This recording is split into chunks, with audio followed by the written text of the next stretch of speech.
5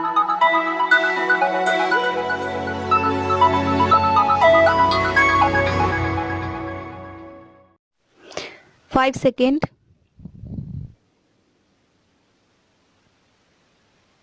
Start. Sir, I would like to say a few words about ex-soldiers about whom so much has been said. I think we ought to do a little more than what we have been doing for our ex-soldiers, particularly because they are retired at a very early age. They can still do very useful service to the country. We have many forces like the Border Security Force. Many states have their armed constabulary. We have the Railway Protection Force, and then we have the new Industrial Security Force. I think instead of retiring our Jawans and other officers, we could straightway absorb them into these services, because in such a case he is a trained man and he can be made use of immediately, and he can be paid whatever he was being paid there, and he can serve till the time he can give useful service.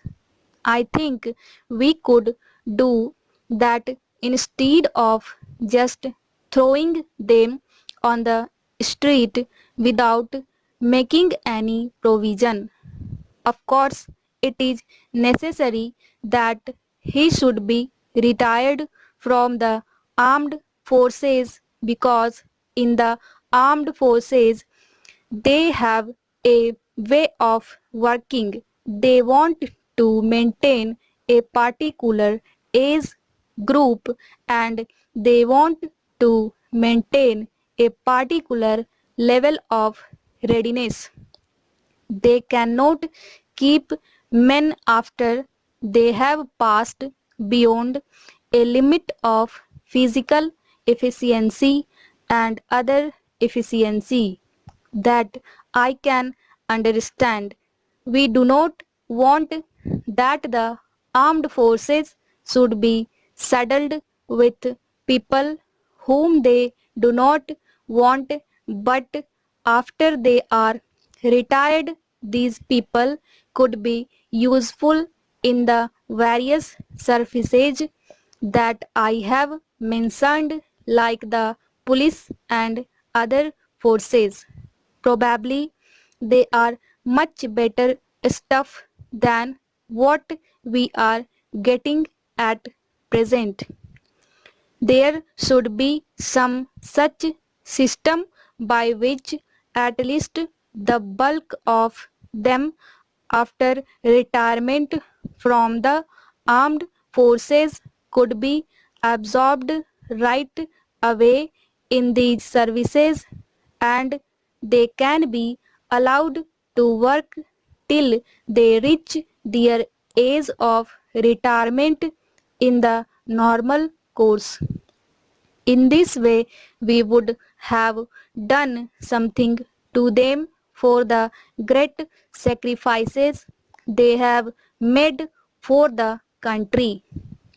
In the end, I will take this opportunity of paying a tribute to our Jawans, who are the basic sheet anchor of our national security.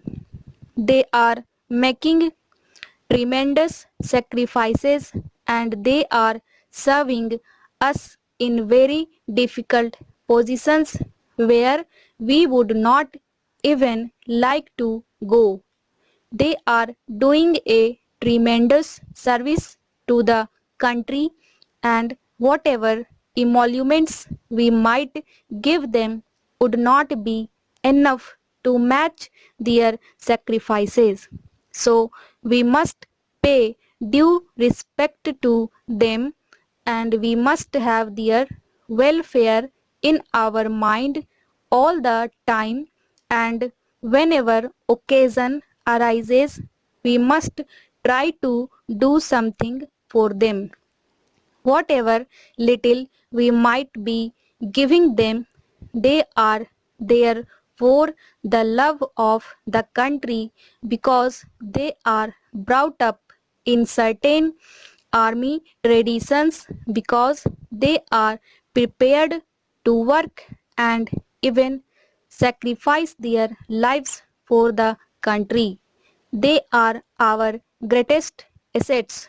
They are a trained force. Now, having said that, I would like to recapitulate what has been stated by several honorable members about the defense requirements of our country and the threat that we face. It is with that background that we can judge as to whether the various arrangements that have been made, the steps that we have taken, are reasonably sufficient, are adequate to meet the type of threat that we face. In this connection, I am glad that there has been a noticeable maturity even in assessing the threat to us, as was evidenced by the debate today. Sir, there was a stage when we were prone to take a rather alarmist view, but by and by the country is getting accustomed to the threat that is posed to us, that we face, and we view it in the proper perspective. We do not hit the roof of the slightest pretext. That, I think, is a sign of maturity, a sign of growth, a sign of development, a sign of strength also, if I may add. The threat that we face is from our neighbors, Pakistan and China, and we have tried to give that as objectively as we could in our report. Maybe being in the defense ministry, our language has not got that polish and luster which should normally be in a presentation where external relations are involved. The leader of Jan Sangh made a reference to the Indian Ocean and the withdrawal of the British from that area. That is a matter which has been discussed on the floor of this House, and I have made statements, and the External Affairs Minister has also made statements. And when I discuss that aspect, I will again restate our position. But I would like to say that our coastal defense and defense of our islands is a very essential part of our overall defense. The withdrawal of the British forces is one aspect, more, I think, a matter of external relations than defense. Our essential defense is defense of our coastal line, defense of our island.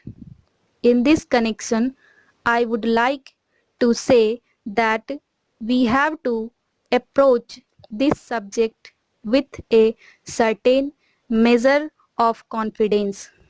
It is true that trade is very important for us, but in case of a real emergency, when we are defending our country, we have to make a careful assessment as to what the minimum resources are in certain essential commodities. We are luckily more or less self-sufficient in food now. Most of our internal requirements we can look after ourselves. We can always have enough of stockpiles to keep our machinery going. It has been rightly mentioned that the cost of our navy is somewhat less and compared to that of the air force or navy much less as compared to that of army.